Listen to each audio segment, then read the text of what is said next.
Et voilà, salut à tous, bienvenue en direct du Color Studio. Alors je vais commencer par vous souhaiter une bonne année 2014, j'espère qu'elle sera pleine de musique et plein de réussites musicales. Je m'appelle François de Screver et je suis ingénieur du son depuis plus de 20 ans et j'ai fait la SAE en 2003 et aujourd'hui je travaille comme ingénieur du son en live et en studio et notamment dans ce studio, le Color Studio, où je propose des services de mix et de mastering ainsi que des services de coaching, d'accompagnement par rapport à des problèmes qu'il y aurait dans un mix ou par rapport au fait de vouloir un retour sur un mixage. Donc je t'invite à aller voir la bio de la page Instagram où tu verras le lien du site qui s'appelle thecolorstudio.be. Et voilà, donc c'est le deuxième live, le premier de cette année, et voilà, ça va continuer au rythme pour l'instant de une fois par mois, avec chaque fois des sujets différents, donc n'hésitez pas à poster dans les commentaires des sujets qui vous intéresseraient, sur la compression, sur la distorsion harmonique, sur plein de choses. Aujourd'hui donc on va parler de la technique du mid-side. Et donc cette technique, elle a commencé en fait comme une technique de prise de son. Donc au départ, c'était une technique qui fonctionnait avec deux micros, donc un micro cardioïde qui prenait le mono, donc le mid, le centre, et un autre micro bidirectionnel avec une figure en 8 qui lui prenait les sides. Je vais vous montrer une petite photo, ce sera plus parlant. Donc voilà. Donc ici vous voyez les deux micros, et donc ces deux micros étaient placés devant la source à capter, donc une guitare, une batterie, un quatuor à cordes, peu importe. Et l'avantage de cette technique, c'est qu'elle permettait de choisir la largeur stéréo après coup, en fait. Donc au moment du mixage. Et de ne pas fixer la largeur stéréo de manière définitive au moment de la prise de son. Et donc, je vais vous montrer une autre... donc, on enregistrait ces deux micros, et puis au moment du mixage, on dédoublait la piste du micro des sides, et on inversait la phase. Et donc, ça nous donnait, ce microphone dédoublé sur deux pistes nous donnait les sides, et le micro cardioïde qui nous donnait le mid. Et en augmentant le volume des sides, on avait plus de largeur stéréo, et en augmentant le volume du mono, on avait plus de mono, et plus de centrale, et plus de compatibilité mono. Donc ça c'est la base, c'est le démarrage de cette technique qui par la suite a évolué pour une raison très simple. Et donc là je vous montre une autre petite photo qui résume aussi un petit peu les choses. Un truc important à dire, c'est que en gros en mixage, parce que c'est une technique qui s'est développée par la suite pour le mixage, mais surtout pour le mastering, et notamment pour la gravure vinyle. Car en fait, dans la gravure vinyle, ce qui était important, c'était qu'il n'y avait pas trop de basses fréquences dans les sides, pour éviter que le sillon ne soit trop large, et que du coup le temps de programme qui puisse être mis sur les vinyles, le temps de musique soit restreint, puisque plus le sillon est large, moins on met de temps musical sur le vinyle. Et donc pour essayer de gagner du temps d'enregistrement, eh ben, on coupait dans les sides de manière à ce que le sillon soit pas trop large et qu'on puisse ainsi avoir plus de temps d'enregistrement sur le vinyle. Donc ici, par exemple, sur cette photo, on voit bien que le mid est ce qu'on appelle une image fantôme, c'est-à-dire le mid est créé par la superposition du canal gauche et droite. Et le mid, c'est tout ce qui est commun au canal gauche et droite. Donc typiquement, la basse, la voix, la grosse caisse, la snare, tous ces éléments-là sont en général au centre et appartiennent au canal mid. Et dans les sides, c'est tout ce qui est différent du canal mid, donc en général les synthés, les backing vocals, les charleston, les cymbales, toutes ces choses plutôt souvent plus dans les aigus ou dans les médiums aigus, qui sont plus stéréo. Et donc l'idée du mid sides, c'est de splitter en deux dossiers, on va dire, le canal mid dans un dossier et le canal side dans un autre dossier, et de pouvoir traiter ces deux dossiers différemment, de pouvoir leur mettre une couleur différente, de pouvoir, si on parle en technique de son, de pouvoir égaliser le mid différemment du sides, pouvoir compresser le mid différemment du sides et inversement. Donc voilà, je reviens un petit peu à ma caméra, voilà. Et donc cette technique a été développée pour le mastering au départ, pour le mastering de vinyle, et c'est ensuite développée dans du matériel analogique, donc dans des égaliseurs. À la base, pour le mastering, évidemment, c'était des égaliseurs, et c'était des égaliseurs qui étaient à la base stéréo, mais qui permettaient de switcher en mid-sides. Comment ça se passe concrètement? Qu'est-ce qui se passe réellement quand on switch en mid-sides? Ce qui se passe, c'est que les deux canaux, le canal gauche et droite, sont sommés, et donc ça, c'est ce qui donne le mono. Et le canal, et pour les sides, ce qui se passe, c'est l'inverse, c'est-à-dire qu'on soustrait le canal gauche du droit, et c'est ce qui donne les sides. Et donc, typiquement, on inverse la phase du canal gauche ou droit, et on obtient les sides. Alors, je vais vous montrer une session, et je vais vous montrer un peu des plugins, parce que ce qui nous intéresse aujourd'hui, c'est comment fonctionne cette technique dans la vie de tous les jours, et à quoi on l'utilise aujourd'hui en fait. Donc voilà. Donc là, vous devez voir mon écran. Alors, j'ai oublié de dire un truc important, c'est qu'il y aura un replay pour ceux qui ne sont pas là, qui ont posé des questions. Et pour l'instant, comme ici on est sur Instagram, mon écran est un petit peu réduit, et donc j'ai essayé de mettre au mieux pour qu'on puisse voir les plugins. Mais évidemment, dans la version 16.9 qui sera mise en replay sur YouTube, vous verrez la largeur totale de l'écran, et donc c'est plus confortable si vous voulez regarder replay. Voilà. Donc, je mettrai évidemment les liens dans la description de cette vidéo, dans la bio de la chaîne, lien vers la chaîne YouTube, etc. Aussi important, une chose importante que j'ai oubliée, n'hésitez pas à poser des questions, je regarderai le fil et je répondrai aux questions qui ont été posées à la fin. Et n'hésitez pas non plus à poser des questions ou à proposer des sujets pour les prochains lives. C'est toujours intéressant d'avoir un retour et de voir les sujets qui intéressent l'audience. Donc voilà, ici on a un cas typique, c'est le Pro Q3 de chez FabFilter. Donc ça, c'est un peu le couteau suisse de l'égaliseur. Et donc, quand on clique ici sur la ligne, on obtient à chaque fois un point d'égalisation. Et donc ce point d'égalisation, quand on prend la petite flèche ici, on peut décider de... enfin, attendez, donc c'est plutôt ici. Donc ce point d'égalisation, on peut décider de est-ce qu'il travaille en stéréo, est-ce qu'il travaille que dans les mids, ou est-ce qu'il travaille que dans les sides. Et on peut même décider de travailler juste sur le canal gauche ou juste sur le canal droit, ou inversement. Donc c'est vraiment un égaliseur très pratique. Évidemment, donc cette application Midside fonctionne évidemment sur les fichiers stéréo et sur les pistes stéréo évidemment, hein, puisque l'idée avec le mid et le side, c'est de séparer le canal central du gauche et droite, et de pouvoir jouer sur la largeur et ce genre de choses. Donc évidemment il faut un fichier stéréo.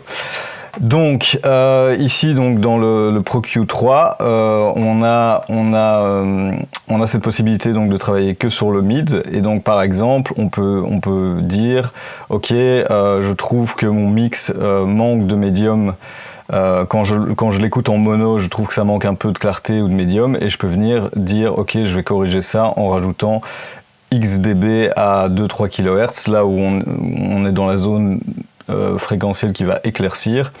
Et je peux venir dire ok, je ne fais ça que sur le mono, et donc ça ne va absolument pas changer mes sides. Et donc quand je vais revenir en stéréo, mon mix restera inchangé, mais simplement en mono, je vais garder en clarté. Et donc ça, c'est une des applications typiques.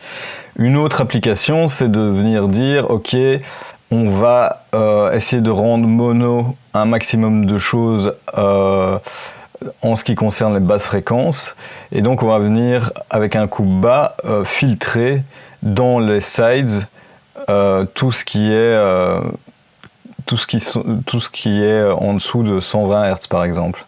Et donc ça, en fait, ça va permettre d'élargir, ça va permettre de gagner en niveau aussi et en loudness, parce que en fait, plus on a de basses fréquences dans les sides, plus ça va prendre de la place dans le mix, et plus les basses fréquences prennent de la place dans le mix, au moins on peut aller fort en fait en termes de loudness. On ne pourra pas aller aussi fort avec beaucoup de fréquences basses dans les sides, et donc c'est intéressant de venir filtrer, surtout que c'est pas hyper utile pour une bonne et simple raison, c'est que les basses fréquences en dessous de 200 Hz sont principalement omnidirectionnelles.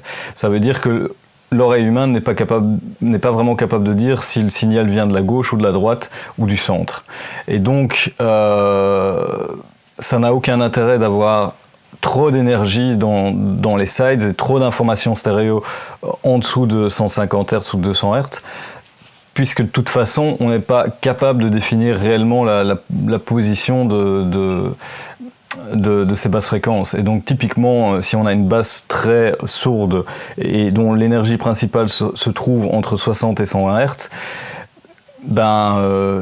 si cette basse a des éléments stéréo, à ce moment-là, typiquement, on viendra filtrer un maximum dans les sides pour essayer de rendre tout ce qui est en dessous de 200 Hz au maximum mono, et gagner en place dans le mix, et gagner du coup en possibilité d'aller plus fort, de compresser plus, mais de manière transparente. Donc voilà, ça c'est aussi une des applications typiques. Une autre application aussi typique, c'est de venir dire ok, j'ai envie d'élargir un peu mon mix, et je vais venir augmenter la partie qui va permettre d'élargir un mix, c'est-à-dire la partie aiguë, et je vais venir augmenter de quelques dB à partir de 7 ou 8 ou 9 kHz jusque 20 kHz. Et je vais venir faire ça uniquement dans les sides. Ce qui va me permettre de ne pas vraiment accentuer le côté qui peut parfois être agaçant, brillant des cymbales, des charlets. Ça ne va les augmenter que dans les sides. Et donc quand on passera en mono, ça va pas commencer à venir être trop distrayant ou à venir rendre le mix trop aigu en mono. Mais par contre, ça va lui permettre de gagner en largeur et d'avoir l'impression, de donner l'impression qu'il sonne plus large qu'il n'est. Et alors aussi, ce qu'on peut faire avec le Pro Q3, c'est plutôt que de faire ça de manière statique, on peut définir de le rendre dynamique. Et donc du coup, ce qui se passe, c'est que quand on fait ça, on switch quelque part. C'est un peu comme si on switchait sur un compresseur multibande. Et du coup, ce qui se passe, c'est qu'on va venir augmenter de manière dynamique, donc en fonction du niveau de cette partie-là, donc en fonction si les charlets ont une certaine rythmique, du coup, l'augmentation ici va suivre cette rythmique, et donc ça va élargir, mais de manière beaucoup plus musicale, et ça va donner un effet beaucoup plus 3D au mix, puisque ça va être dynamique. Donc voilà, ça c'est toutes des applications du midi-side. Je termine avec une dernière application qui est quand même très utile dans plein de styles de musique, là où il y a une voix, que ce soit en rap, en rock ou n'importe quoi. C'est par exemple de venir mettre tous ces instruments dans un bus, et de mettre un Pro Q3 sur ce bus, et de venir assigner une plage de fréquence assez large, donc par exemple dans le médium, ici, et de venir mettre en sidechain la voix. Donc la technique du sidechain, c'est de créer une aux dans laquelle on envoie le signal de la voix. Et cette aux, on ne l'assigne pas au stéréo, c'est juste une aux qui sert à venir choisir ici en entrée du compresseur. Comme système de déclencheur, on choisit la voix. Et donc ce qui va se passer, c'est que quand la voix va chanter ou parler, eh ben, cette bande de fréquence va diminuer. Et donc, il faut évidemment switcher en mode dynamique, il faut la mettre... donc on peut réduire le niveau dans cette plage de fréquence de 3, 4, 5 dB, 6 dB, ça dépend un peu du mix et d'à quel point l'arrangement est chargé. Donc ici il y a une petite flèche, il faut cliquer sur auto et il faut venir cliquer là-dessus, ça active le sidechain. Et donc ce qui va se passer, c'est que chaque fois que la voix va parler, ça va venir diminuer cette plage de fréquence. Et ce qu'on peut faire, c'est qu'on peut, pour rendre cette manière de compresser plus transparente, c'est de venir switcher et de ne faire cette compression que sur la partie mono, puisque la voix est au centre, en général. En tout cas, la voix lead. Et donc, ce qui va se passer, c'est qu'à chaque fois que la voix lead va parler, ça va faire de la place au centre parce que ça va diminuer l'instru de quelques dB dans cette plage de fréquence. Donc ici, on est sur une plage de fréquence assez large, c'est-à-dire que ça commence à 280 Hz et ça termine à 8200 Hz. Donc globalement, le médium, qui est la partie qui est la plus qui est la partie la plus utilisée pour la voix, là où on entend le plus la voix. Typiquement, c'est de 400 à 5-6 kHz. Et donc, en faisant ça, on va venir créer de l'espace pour la voix, et ce, de manière dynamique et naturelle. Donc, plutôt que de devoir faire des automations ou de devoir commencer à creuser certaines fréquences dans le mix, ici, on le fait de manière dynamique. C'est-à-dire que quand la voix se tait sur une partie instrumentale, on récupère le mix tel quel au niveau instru, et donc ça le permet d'aller plus fort quand la voix n'est pas là, mais dès que la voix arrive, eh ben, la voix peut prendre sa place parce que on a créé un espace dynamique juste dans le mono, là où se trouve la voix. Et donc ça, c'est un exemple d'application concrète. Attendez, je remets le ProQ parce que je vois qu'il était mal positionné. Donc voilà, ici on voit mieux. Donc ça, c'est la bande que j'ai mis en mono. Donc je vais effacer ceci et ceci. Donc ça, c'est la bande que j'ai mis en mono. Et donc ici, j'ai activé le sidechain. Donc le déclenchement se fait par la voix. Et donc ici, j'ai choisi d'être en mid.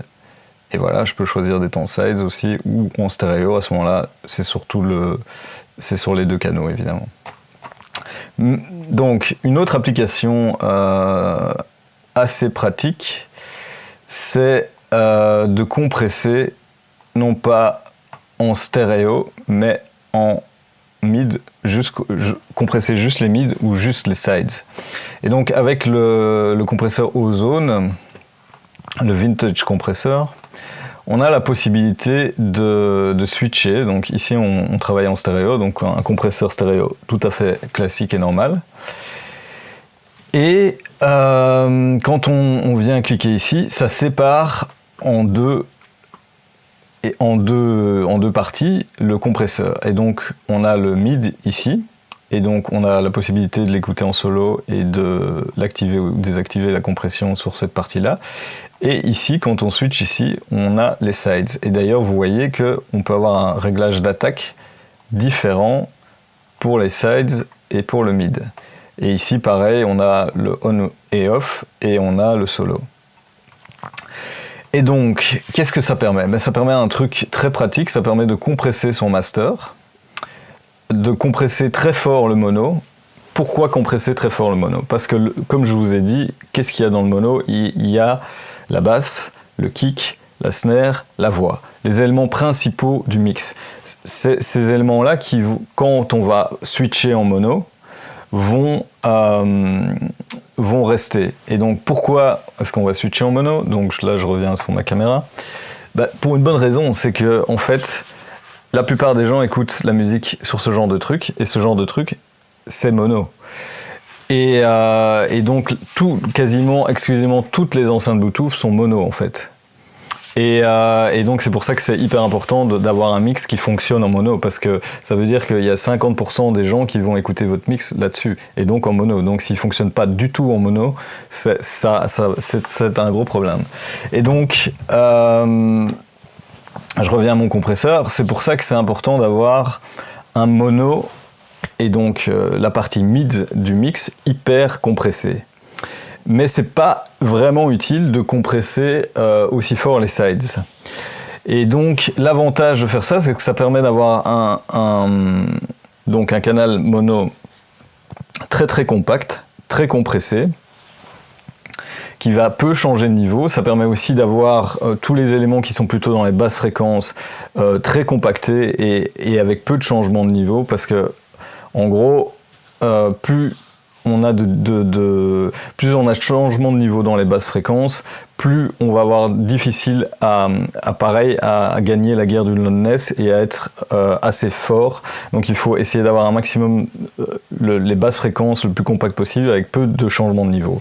Et donc ça va permettre de compacter parfaitement bien son canal mid, et de soit pas compresser du tout les sides, et donc de désactiver et de laisser libre cours aux sides, et donc ça permet d'avoir une compression master, donc sur le mix, beaucoup plus naturelle en fait. Et ici, même avec le vintage compressor, on a même un élément supplémentaire, c'est qu'on peut venir même filtrer ici l'impact que les basses fréquences ont sur le déclenchement du compresseur. Et donc ça, c'est pas mal pratique aussi, parce que ça permet de du coup faire en sorte que le compresseur réagisse plus sur une plage de fréquence médium plutôt que sur aux éléments qui sont dans les basses fréquences. Donc voilà. Et donc ici, quand on est dans cette option mid-size, donc tout est séparé en deux, c'est-à-dire qu'on peut très bien avoir un niveau de threshold différent, un niveau de compression différent pour les sides que pour le mid. Et donc on peut très bien venir dire ok, je vais venir compresser avec un ratio beaucoup plus important les mid, et les sides je vais les laisser beaucoup plus light et compresser nettement moins quoi.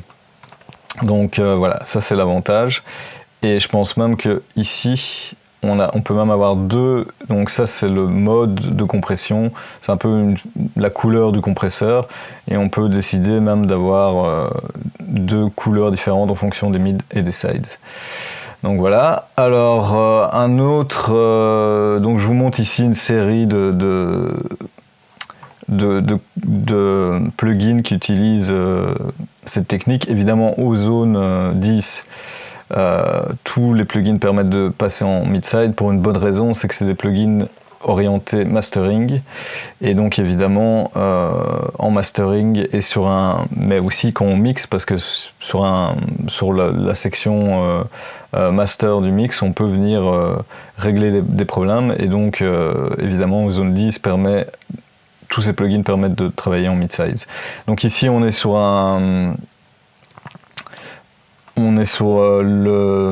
l'impact, qui est une espèce de compresseur en fait, qui permet, compresseur multiband, qui permet de gérer la dynamique. Et donc là, non seulement on peut gérer par bande de fréquence, mais en plus on peut gérer le mid et les sides indépendamment. On a aussi l'exciter toujours de chez Ozone, et donc on a pareil l'option de pouvoir travailler en mid et en side. Ça permet par exemple, et donc on peut travailler aussi en multiband, ça permet par exemple de venir dire ok, tout ce qui est au-dessus de 250 Hz, donc majoritairement mon médium, je vais rajouter la distorsion harmonique, mais que dans le médium et pas dans les sides. Et donc pareil, ça permet d'être beaucoup plus subtil et beaucoup plus naturel dans cette distorsion harmonique, qui va venir aider à ce que le mix se transpose mieux sur des petits haut-parleurs. Et voilà, et donc on peut se dire aussi, donc ici on a deux plages de fréquences, mais on peut encore rajouter une plage de fréquence et venir dire ok, ici donc j'ai mon médium, je laisse un niveau de distorsion harmonique assez élevé. Ici, pour la partie plus aiguë, j'en mets un petit peu, mais pas trop. Et pour la partie basse, pareil. Et ce, rien que sur le mid. Et si je veux, sur les sides, je peux dire, ok, je vais rajouter un tout petit peu de distorsion harmonique sur les sides pour élargir un petit peu mon mix dans cette plage de fréquence de 6 à 20 kHz. Voilà, ça c'est aussi un exemple de plugin. Qu'est-ce qu'on a d'autre? On a aussi le multiband de chez le Pro MB de chez FabFilters. Alors, donc c'est un compresseur multiband. Pareil, chaque fois qu'on clique, on rajoute une bande de fréquence. C'est un compresseur ou expanseur, puisqu'on peut travailler, on peut réduire le signal, mais on peut aussi l'augmenter. Et donc, ça rejoint un peu l'EQ, le Pro Q3, puisque quand le Pro Q3 fonctionne de manière dynamique, c'est un peu la même chose qu'un compresseur multiband ou qu'un expandeur multiband. La seule différence qu'on a, c'est qu'ici on peut régler le temps d'attaque et de release, et on peut régler aussi le nid. Donc ça c'est la différence. Et donc ici vous voyez, donc attendez, j'ai un peu bougé le plugin. Donc ici on a l'option de travailler juste en mid only. Et vous voyez un petit M qui vient s'inscrire ici, ou de travailler en sides, en sides only, ou de travailler ici à 100%, donc c'est-à-dire que là on est en mode stéréo normal. Et donc voilà, et ce par bande de fréquence, puisque ici je peux être que dans le mono, et ici je peux être full dans les sides par exemple. Et donc pareil, ça permet de venir compresser, comme je vous ai montré tout à l'heure, comme je vous ai expliqué tout à l'heure, de venir mettre ce compresseur multiband sur un instru et de le faire déclencher avec la voix. Voilà, ça c'est une des applications. L'autre chose aussi qui permet de faire ça, c'est toujours chez FabFilter, c'est le Saturn. Alors le Saturn, c'est aussi une forme d'exciter ou de distorsion harmonique. Et là, pareil, vous avez l'option de switcher en left et right ou de switcher en mid-side. Et de venir choisir si vous appliquez la distorsion harmonique juste sur le canal mono ou sur les sides ou sur un mix des deux. Et voilà, et aussi pareil, vous pouvez rajouter plusieurs bandes de fréquences, donc venir dire ok, ma distorsion harmonique sur le médium, elle va être juste sur le canal mono. Enfin voilà, ici juste sur le canal mono, et par exemple ici dans la partie aiguë, je vais plutôt mettre ma distorsion harmonique juste sur les sides ou sur un mélange des deux. Voilà, encore un autre plugin qui utilise cette fonction, c'est le plugin Sugar. Pareil, c'est aussi un exciter. Et ici, vous voyez, il y a l'option MS pour mid-sides. Et donc ici, le plugin du Sugar, en gros, c'est 4 bandes de fréquences pour les basses médium, bas médium, haut médium et aigu. Ils ont appelé ça low, medium, high et air. Et donc en fait quand vous ajoutez ici du niveau, en fait ce qui se passe c'est que ça vient, c'est une forme de distorsion harmonique par bande de fréquence qui vient rajouter, c'est pour ça que ça s'appelle sugar, sucre en anglais, ça vient rajouter un petit quelque chose en plus dans votre mix. C'est vraiment le truc qu'on utilise à la fin pour vraiment affiner et essayer de lisser encore un peu le mixage. Et donc ce plugin permet de travailler donc sur 4 bandes de fréquences, soit en stéréo, soit en mid-side, et donc du coup ça dédouble chaque bande de fréquence et donc on a un réglage pour le médium, pour le centre et pour les sides. Et donc on peut venir ici par exemple juste rajouter cette distorsion harmonique, par exemple juste dans les sides, dans le haut médium et l'aigu pour venir élargir par exemple un mix. Et voilà, et donc et ici on peut venir par exemple dans les basses fréquences rajouter un petit peu de distorsion harmonique juste dans le mid pour éviter justement de prendre trop de place dans les sides au niveau basse fréquence. Et donc voilà, ça c'est aussi un plugin qui utilise cette technique. Donc chaque fois que vous voyez ce petit sigle MS, eh ben ça veut dire mid-sides, c'est l'abréviation pour mid-sides. Et donc voilà, vous pouvez switcher entre stéréo et mid-sides. Voilà pour les plugins. Dernière chose, c'est au niveau de l'écoute et au niveau du monitoring. Donc il y a certains plugins qui permettent de, et je suis en train de le chercher, qui permettent de, voilà, par exemple, Level de chez Mastering de Mix. C'est un plugin qui permet d'évaluer les niveaux de son mix, et donc vous voyez ici, bon évidemment ici je suis en version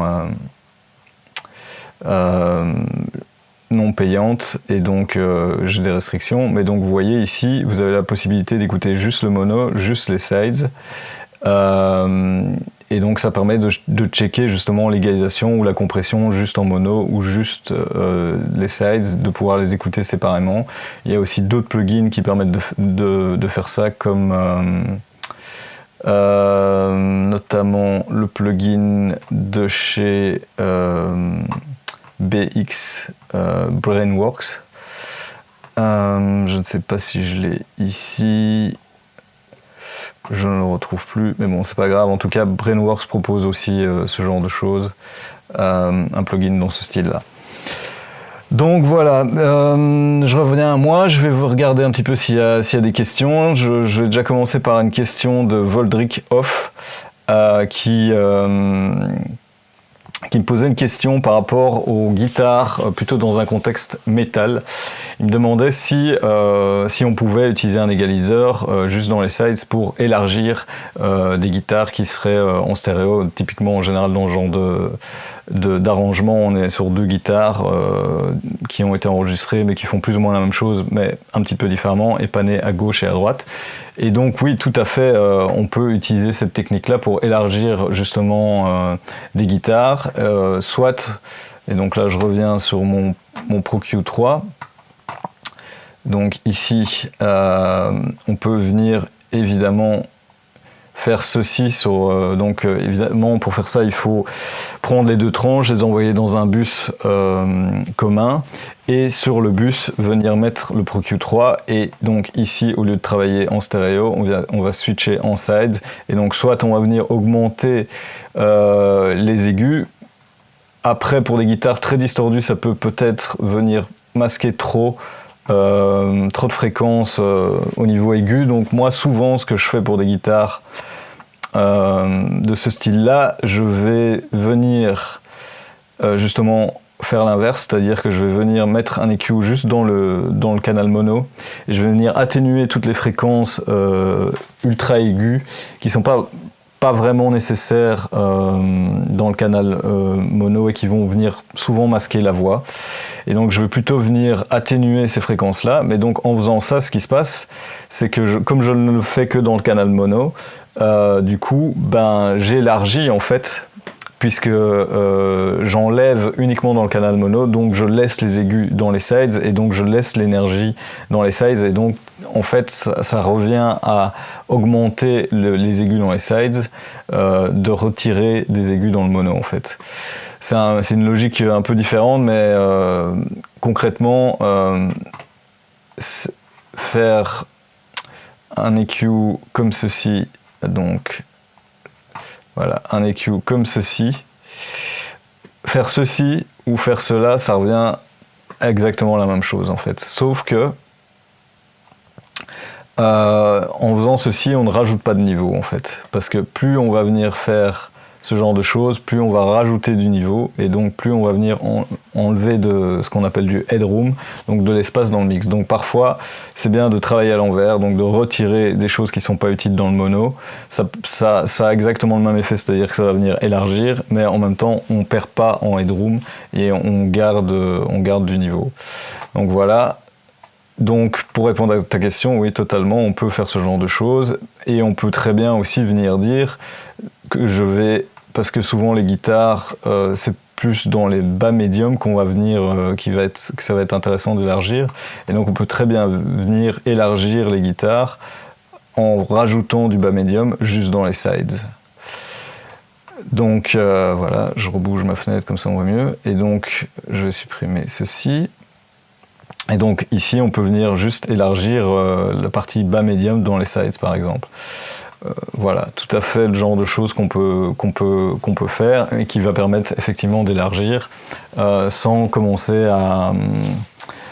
Enfin voilà, sans devoir commencer à jouer sur des imageurs ou sur des choses qui vont venir élargir globalement la guitare. Parce que plus on travaille avec des choses qui viennent élargir, plus on a de risques de perdre une compatibilité mono, c'est-à-dire que quand on va additionner les deux canaux et passer en mono, on va perdre les guitares. Et donc c'est pour ça que l'avantage de la technique du mid-sides et des EQ en mid-sides, c'est que comme on agit que sur une plage de fréquence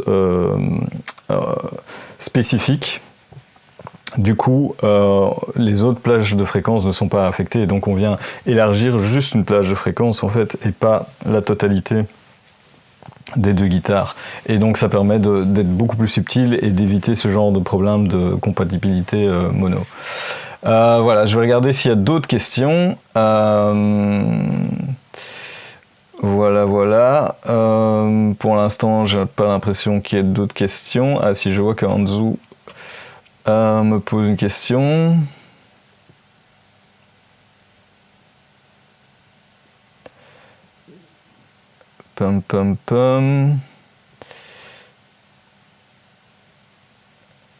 Ok, ça n'a rien à voir. Blabla.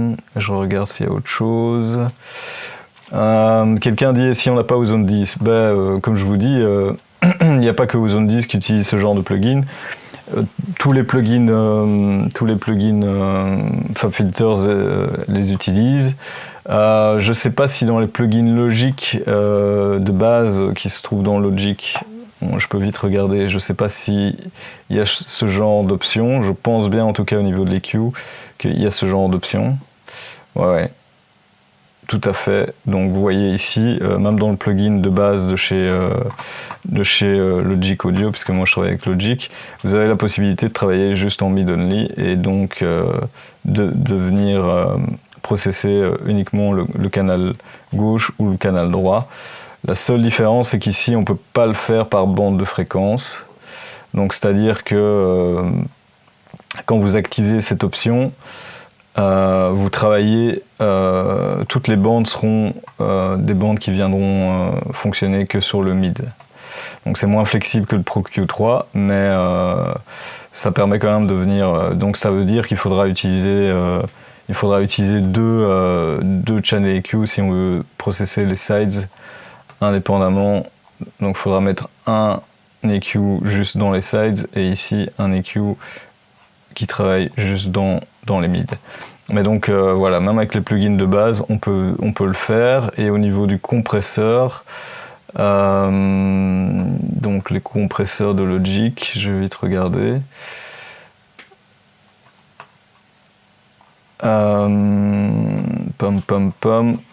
Pas celui-ci en tout cas. Et je vais regarder les autres compresseurs. Peut-être le multiprocesseur. Alors... Non, j'ai pas l'impression qu'on puisse switcher en mid-sides. Donc ouais, là, voilà. Il y a à voir. Je sais que en tout cas... En tout cas, il y a pas mal de compresseurs qui permettent de faire ce genre de choses. Chez Waves, je ne sais plus parce que j'utilise plus trop les Waves. En fait, on va vite regarder. Non, là, c'est pareil. C'est soit on travaille en gauche et droite ou...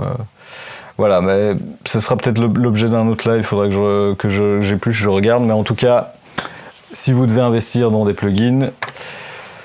la suite FabFilter, c'est vraiment le couteau suisse, le truc que tout le monde utilise aujourd'hui. Et moi-même, je n'utilise quasiment plus les Waves, sauf pour des trucs comme des trucs un peu vintage, comme la tranche SSL ou les compresseurs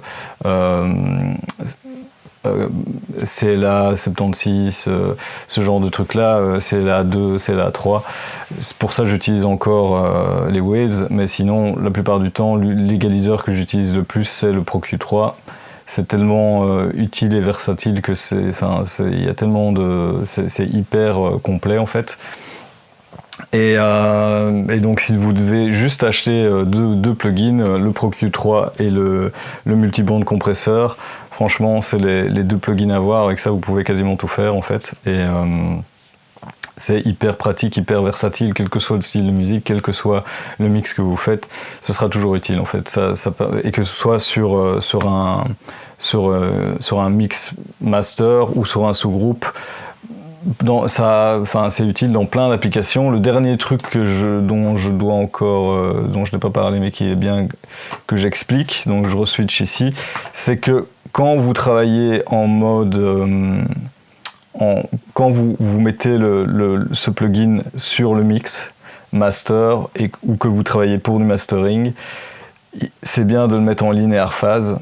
Alors, le problème, c'est que quand on le met en linéaire phase, il y a une latence, et que cette latence est un peu embêtante quand on mixe. Donc moi, souvent, ce que je fais, c'est que je le mets en 0 latency, mais quand je tire le mix et que je fais le mix final, je le re-switch en linéaire phase.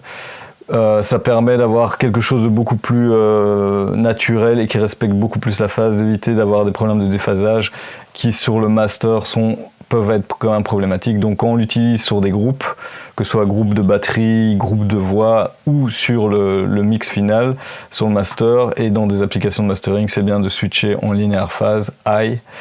Et voilà. Et aussi, ici, vous avez un petit bouton qui permet de switcher la taille du graphique. Et donc quand on est en mode mastering plutôt et sur un mix, sur un bus master, c'est bien de venir travailler en mode 3 dB et de ne pas faire des égalisations de plus de 3 dB, souvent même de plus de 2 dB en fait. Le mastering c'est vraiment pour venir régler des petits problèmes et essayer de venir globalement accentuer certaines couleurs du mix, mais si vous commencez à venir travailler avec des valeurs au-delà de 2 ou 3 dB, c'est qu'il faut revenir au mix et pas faire ça au mastering. Donc voilà, donc ça c'était important, donc ne pas oublier ce mode linéaire phase, en tout cas quand vous tirez le mix final, et quand vous êtes en mode plutôt mastering, de venir switcher ici et de ne pas être en mode 30 dB, parce que sinon vous avez l'impression que vous n'égalisez quasiment rien, mais en fait si vous switchez en mode 3 dB, vous voyez que c'est déjà quand même assez conséquent, quoi. Voilà, je regarde s'il y a encore d'autres questions avant de clôturer. En tout cas, je vois que il y avait pas mal de monde. Alors, quelqu'un me dit, Shen9 me dit, et le F6. Le F6, tu parles du plugin de Waves.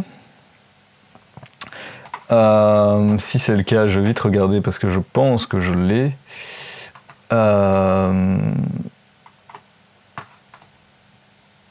Alors,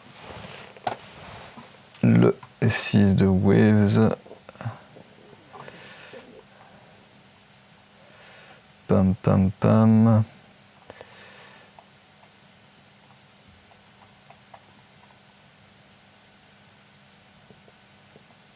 Alors, effectivement, voilà, oui, effectivement, tout à fait. Le F6, c'est vrai que j'ai oublié, je l'utilise quasiment pas, mais effectivement tout à fait avec, vous voyez ici il y a les petits boutons, attendez je remets plus au centre, voilà. Donc ici on a bien les boutons qui permettent de travailler et de switcher juste en mid ou juste en sides. Donc effectivement, ouais, tout à fait, hein, ce plugin-là, il est tout à fait, c'est un peu l'équivalent du... C'est totalement l'équivalent du Pro Q3, donc effectivement... tout à fait fonctionnel, et je pense même qu'il permet de travailler en mode dynamique, parce que je vois ici qu'on peut choisir comme source interne ou externe, donc à mon avis il y a moyen de switcher aussi en mode dynamique, donc ouais tout à fait. Le F6, ça permet totalement de faire ce genre de choses, et voilà. Bon, après, évidemment, comme chaque égaliseur, les deux auront des couleurs différentes. L'avantage du Pro Q3, c'est qu'il est très très transparent et très smooth. Celui-là, je ne sais pas comment il sonne. Comme je vous dis, j'utilise plus trop les Waves pour l'instant, mais n'hésitez pas, en tout cas, à faire des retours par rapport à ça et à tester, mais effectivement le F6 permet totalement de faire ce genre de choses, et donc voilà. Voilà. Je regarde s'il y a encore des questions. Ouais, comparer le traitement entre les deux plugs, ouais, effectivement, ça pourrait être l'objet d'un autre live.